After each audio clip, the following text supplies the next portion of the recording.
Reporter breaking. Kozhikode വടകരയിൽ കാണാതായ ആയഞ്ചേരി സ്വദേശി വിഷ്ണുവിന്റെ വാട്സ്ആപ്പ് ചാറ്റുകൾ റിപ്പോർട്ടറിന്. വീട് വിട്ടിറങ്ങിയ ശേഷം സഹോദരിക്കും സഹോദരനും അയച്ച സന്ദേശങ്ങളാണ് പുറത്തു വന്നിരിക്കുന്നത്. ലോൺ ആപ്പുകാർ ഫോട്ടോ കാണിച്ച് ഭീഷണിപ്പെടുത്തുന്നുവെന്നാണ് സന്ദേശത്തിലുള്ളത്. ലോൺ എടുത്ത 65,000 രൂപ ഇപ്പോൾ പലിശയടക്കം 1,00,000 മുകളിലായി. പണം വാങ്ങിയതുകൊണ്ട് ആശങ്കയിലാണെന്നും അതുകൊണ്ടാണ് ജോലിക്ക് പോകാനാകാത്തതെന്നും സന്ദേശത്തിലുണ്ട്. ഈ മാസം 13-നാണ് വിഷ്ണുവിനെ കാണാതാകുന്നത്. ഡിസംബറിന് മുന്നേ ഇവ സൈബർ ഓൺലൈൻ മൊബൈൽ ആപ്പിലൂടെ ഒരു 10,000 രൂപ ലോൺ എടുത്തിട്ടുണ്ടായിരുന്നു. അപ്പോൾ ലോണ് തിരിച്ചടവ് തെറ്റിയത് കാരണം അപ്പോൾ അവിടുന്ന് കോള് വരികയും പിന്നെ അവൻ്റെ മോർഫിയുടെ ഫോട്ടോ ഇട്ടിട്ട് പലതവണയായിട്ട് അവർ ഭീഷണിപ്പെടുത്തുകയും ചെയ്തു. പിന്നെ 12-ാം തീയതി അവന് ലോക്കലിൽ അവിടുന്ന് ഒരു പൈസ എന്തോ ലോണ് എടുത്തിട്ടുണ്ടായിരുന്നു. അവരന്ന് 12-ാം തീയതി കോൾ ചെയ്തിട്ട് അവരോട് പറയുന്നുണ്ട്, ഒരു ദിവസം സമയം തരാം, 13-ാം തീയതി സമയം തരാം, 14-ാം തീയതിക്കേക്ക് അതിൻ്റെ കുറച്ച് പൈസയും അടക്കണം, അടച്ചിട്ടില്ലെങ്കിൽ നമ്മൾ നിൻ്റെ വീട്ടിലോട്ട് വരും, ബാക്കി എന്താ വെച്ചാൽ നീ നോക്കിക്കോ എന്ന് പറഞ്ഞിട്ടാണ് അവൻ ഭീഷണിപ്പെടുത്തിയത്. അപ്പം പോയ കാരണം ഒന്നുകിൽ ഈ അന്നത്തെ ഓൺലൈൻ ഇതുമായിട്ട് ബന്ധപ്പെട്ടിട്ട് പൈസ കൊടുക്കാൻ പറ്റാത്തതുകൊണ്ടാവും, ഇല്ല ഇവർ ഇപ്പം ഇവന് വാണിംഗ് കൊടുത്തിട്ടുണ്ടായിരുന്നു, നാളത്തെ പൈസ കിട്ടില്ല വീട്ടിൽ വരും, അല്ലെങ്കിൽ അത് പേടിച്ചിട്ടാ പോവാന്ന് നമ്മളിപ്പോൾ വിചാരിക്കുന്നത്. ഷഹദ് റഹ്മാൻ ചേരുന്നു. ഷഹദ്, വിഷ്ണുവിന് എന്ത് സംഭവിച്ചു, വിഷ്ണു എവിടെ പോയി എന്നുള്ളതിന് എന്തെങ്കിലും സൂചനകളുണ്ടോ? ഈ പരാതികളുമായി ബന്ധപ്പെട്ടൊക്കെ എന്തെങ്കിലും നടപടികളിലേക്ക് കടന്നിട്ടുണ്ടോ?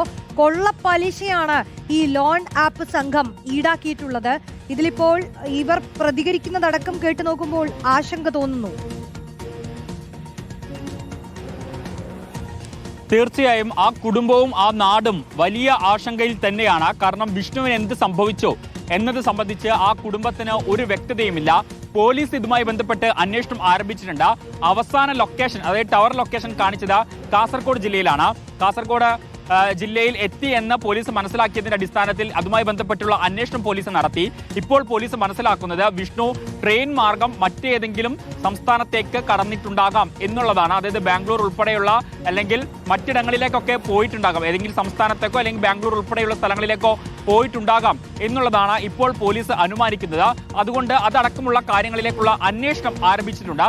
വിഷ്ണുവിന്റെ മാതാപിതാക്കളുടെ മൊഴി, ഒപ്പം തന്നെ സഹോദരങ്ങളുടെ മൊഴിയൊക്കെ തന്നെ ഇന്ന് പോലീസ് രേഖപ്പെടുത്തുകയും ചെയ്തിട്ടുണ്ട്. ഉച്ചയോട് കൂടിയിട്ടാണ് ഈ മൊഴി രേഖപ്പെടുത്തിയിട്ടുള്ളത്.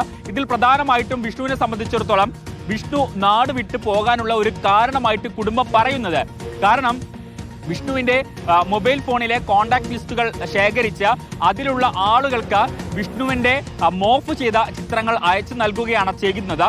മാത്രവുമല്ല നിരന്തരം വിഷ്ണുവിനെ ഭീഷണിപ്പെടുത്തുകയും ചെയ്യുന്നുണ്ട്. കൂടാതെ വിഷ്ണുവിന്റെ കോണ്ടാക്ട് ലിസ്റ്റിലുള്ള ആളുകളെ വിളിച്ചും ഇത്തരത്തിലുള്ള ഭീഷണി നടത്തുന്നുണ്ട് എന്നുള്ളതാണ് നമ്മൾ അവരുമായി സംസാരിക്കുന്ന ഘട്ടത്തിൽ മനസ്സിലാക്കാൻ സാധിക്കുന്നത്.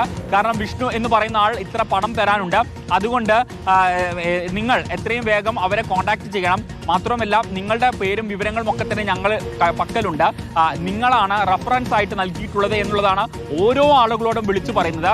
ഇതെല്ലാം തന്നെ വിഷ്ണുവിനെ വലിയ രീതിയിൽ മാനസിക വിഷമത്തിലേക്ക് കൊണ്ടുചെന്നെത്തിച്ചു എന്ന് വേണം മനസ്സിലാക്കാൻ. ഇതിന്റെ അടിസ്ഥാനത്തിലാണ് വിഷ്ണു നാട് വിട്ടത് എന്നുള്ള പ്രാഥമികമായിട്ടുള്ള ഒരു അനുമാനത്തിലാണ് ഇപ്പോൾ പോലീസും ഒപ്പം തന്നെ കുടുംബവും എത്തിച്ചേർന്നിട്ടുള്ളത്. കാരണം മറ്റ് പ്രശ്നങ്ങളൊന്നും തന്നെ വിഷ്ണുവിനെ സംബന്ധിച്ച് ഇല്ല എന്നുള്ള കാര്യവുമുണ്ട്. കാരണം അവസാനമായിട്ട് സഹോദരിക്ക് അയച്ച, അതായത് 13-ാം തീയതിയാണ് വിഷ്ണുവിനെ കാണാതാകുന്നത്. 14-ാം തീയതിയാണ് കുടുംബം ഇതുമായി ബന്ധപ്പെട്ട കാര്യങ്ങൾ അറിയുന്നത്. 13-ാം തീയതി സഹോദരിക്ക് അയച്ച വാട്സപ്പ് സന്ദേശത്തിൽ കൃത്യമായിട്ട് പറയുന്നുണ്ട്, ഈ ലോൺ ആപ്പിൽ ഭയന്നുകൊണ്ടാണ് താൻ മാറി നിൽക്കുന്നതെന്നും താൻ ജോലിക്ക് പോകാത്തതെന്ന കാര്യങ്ങളൊക്കെ തന്നെ പറയുന്നുണ്ട്.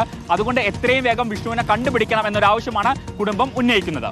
ഷഹദ് പറഞ്ഞതുപോലെ വിഷ്ണു എവിടെയാണ് എന്നാണ് ഇനി അറിയേണ്ടത്. എന്ത് സംഭവിച്ചു എന്ന് കണ്ടുപിടിക്കേണ്ടതുണ്ട്. ഈ ലോൺ